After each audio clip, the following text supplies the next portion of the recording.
fan भेटेको छु फ्यानको चाहिँ कपाल काट्न दिइरहनु भएको छैन म काट्छु तर कपाल अलि दिनपछि सायदै हामी चाहिँ घरबाट निक्लिएर जाँदैछौँ लभ डाँडा मेरो साथमा हुनुहुन्छ आन्टी ल म चाहिँ अब रेडी भयो अब जाँदैछु हामी जाँदैछौँ लभ डाँडा अनि यहाँ फेरि हुनुहुन्छ हाम्रो घाँसे टिम छौँ दुईजना लभ डाँडा जाँदैछौँ बाटो छ यस्तो साथीहरू अनि यो पुरै बाटो पार भएर जानुपर्ने हुन्छ यहाँ पहिला त हामी के भन्ने म यहाँ गाउँ हुन्जेलसम्म यहाँनिर खुड्किला थियो बाटो अहिले यस्तो छ के यहाँ हाम फालेर जाने हो हामी कहिले बाटो बनाएन यहाँ मम्मी झन्डै लडेको थियो त्यस्तै हुन्छ है यहाँ त्यतिको बाटोमा झन्डै लडेर अहिले चाहिँ हामी निक्लियौँ ठ्याक्कै मन्दिर छ यहाँ हाम्रो चाहिँ अगाडि नीलकण्ठेश्वर महादेव मन्दिर भन्ने सानो चुटुक्क नजिकको तीर्थस्थल हाम्रो लागि यो हो अनि यहाँ चाहिँ फुटबल ग्राउन्ड हो यहाँ कहिलेका म्याचहरू नि हुन्छ यहाँ हाम्रो डार्लिङ आउँदै हुनुहुन्छ यति गर्मी छ सर्लाहीमा साथीहरू यति गर्मी छ कि सर्लाहीको साथीहरूलाई त राम्रैसँग थाहा त्योभन्दा बाहेकको लागि तपाईँहरूलाई थाहा छैन त्यति गर्मी छ मेरो पिम्पल्स मुखभरि यति आहा नि पुरै आहा यस्तो दाम बस्ने गरी अब हामी सरासर जाने भनेको चाहिँ पिच बाटो जाने हो कि खासै उयो छैन सरर जाने अब लगभग 15 मिनट लाग्छ होला हाम्रो मुटुले आज ढुकढुक हुन्छ यस्तो हो बाटो त्यो डाँडामा हो लभ डाँडा र यो रहेको छ हाम्रो चापिनी खोला यहाँ चाहिँ पहिला यो खोला यता अगाडि थियो अनि अहिले चाहिँ डोजर लगाएर यतापट्टि सारेको हो कि गाई झन् यस्तो राम्रो भएको छ अहिले चाहिँ है यही खोलामा पुल 3टा बनेको छ एउटा गौवा जाने बाटोमा एउटा उहाँ गढेस्थान जाने बाटोमा अनि अर्को रहेको छ यहाँ यस्तो राम्रो खालको देख्छु फाइनली हामी आइपुग्यौँ चापिनी खोलामा यस्तो राम्रो पहिला चाहिँ पानी कस्तो धेरै हुन्थ्यो अनि माछा मार्ने भुराहरू पनि कति धेरै हुन्थ्यो यहाँ अगाडि एउटा पोखरी थियो तर अहिले केही पनि छैन अहिले खोला छ यस्तो पुरै बगर छ पानी पनि छैन बर्खा भन्नु मात्र बर्खा भन्नु मात्र पानी छैन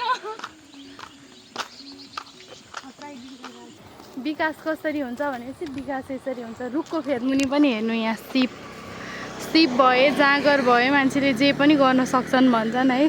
साथीहरू यस्तो राम्रो रुख बनाछन् कि यहाँनिर चाहिँ यस्तो मजाले अनि यहाँ यति राम्रो बारी चाहिँ खासै राम्रो छैन अनि उता चाहिँ त्यो के भन्छन् घैँचा जस्तो घाँस छ हामी दुईजना आन्टी छोरी जाँदैछौँ लभ डाँडा यहाँ के हो टावेल सावेल ओढेर हिँड्नु किन होला यहाँ हुनुहुन्छ हाम्रो म नि काट्छु कपाल त मलाई काट्न दिइरहनु भएको छैन म काट्छु तर कपाल अलि दिनपछि सायदै अनि हामी जाँदैछौँ डाँडा हामीलाई लाग्छ कि जाँगर कसैलाई नलाग्ने जाँगर हामीलाई लाग्छ कस्तो राम्रो पार्क टाइपको बनाउनु भएको तपाईँलाई नै आउनु लाग्छ भने चाहिँ भिजिट एगेन हाम्रो गन्तव्य त्यहाँसम्म हो साथीहरू अनि हामी चाहिँ कहाँ छौँ भने हेर्नु होला साथीहरू कस्तो राम्रो हाम्रो ठाउँको विकास भनेको यही बिजुली बत्ती छ एउटा अलि राम्रो अनि बाटो त के कुरा गर्नु घरक हुन्छ यहाँनिर धन्न यहाँको ड्राइभरहरूलाई त सल्युट गर्नुपर्छ बाटो यति अप्ठ्यारो छ हाम्रा यहाँका के भन्ने नेतावर्गहरूलाई त एकपल्ट फुलमालाले टक्कसँग स्वागतै गर्नुपर्ने हुन्छ किनकि बाटो हेर्ने यस्तो यो चाहिँ कुनै सुविधा पनि छैन केही छैन अलिकति राम्रो यस्तो पार्कहरू बनेपछि अलिकति हुन्छ नि बाटोहरूको व्यवस्था अलि राम्रो चाहिँ ग्राभल चाहिँ बाइक अलि हुन्छ नि झ्याप्पै ब्रेक हानौँ भन्दाखेरि यहाँनिर झ्याप्पै लडिने खालको उयो हो कि हेर्ने साँझको भ्यू कस्तो हो भनेपछि हेर्नु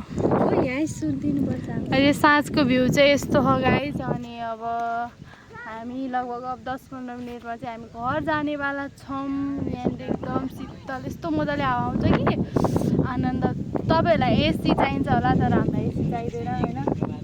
हामीलाई एसीको आवश्यकै पर्दैन यस्तो मिठो हावा अनि यस्तो पहाड यस्तो यता नि हरियाली गाइस हेर्नु यहाँ यस्तो यतिको हरियो अनि यस्तो ठाउँ यो पार्क हो अनि यता गएर यता चाहिँ भ्यू यस्तो छ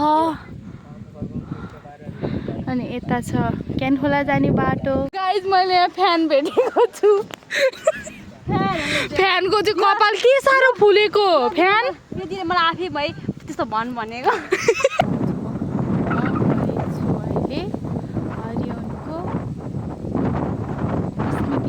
पार्क के भन्छ लभ डाँडा भन्छ यस्तो राम्रो ठाउँ छ नि हावा यति मिठो आउँछ साथीहरू ओ माई गड यता कालो हा यता सेतो हा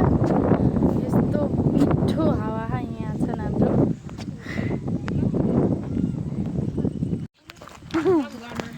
अनि हामी चाहिँ यतिखेर लभ डाँडाबाट निक्लेको छौँ यस्तो हो मौसम अनि हामी यतिखेर यहाँबाट निक्लेको छौँ क्या गाइज अनि मौसम यस्तो भयो अनि राति नै भइसक्यो लगभग 8 बज्न आँट्यो हेर्नु होला म देखाउँछु है हरियोनको भ्यू भाउजू नानीहरू भाइ यति धेरैजना 7 जना र साथीहरू मैले चाहिँ राम्रोसँग भ्लग एन्ड गर्न चाहिँ पाएन किनकि मेरो फोनै अफ भयो के बनाउँदै अनि हामी आउने बेला चाहिँ 8:30 जति पनि भइसकेको थियो घर आउन्जेलसम्म अनि मैले एन्ड गर्न पाइनँ so thank you so much भन्छु साथीहरू तपाईँहरूलाई किनकि यो भिडियो लास्टसम्म हेरेर माया र साथ देखाइदिनु भएकोमा तपाईँहरू मेरो भ्लगमा नयाँ हुनुहुन्छ भने लाइक कमेन्ट सेयर र सब्सक्राइब गरिदिनु होला साथीहरू थ्याङ्क यू सो मच साथीहरू बाई बाई फेरि म अर्को भिडियोमा आउनेछु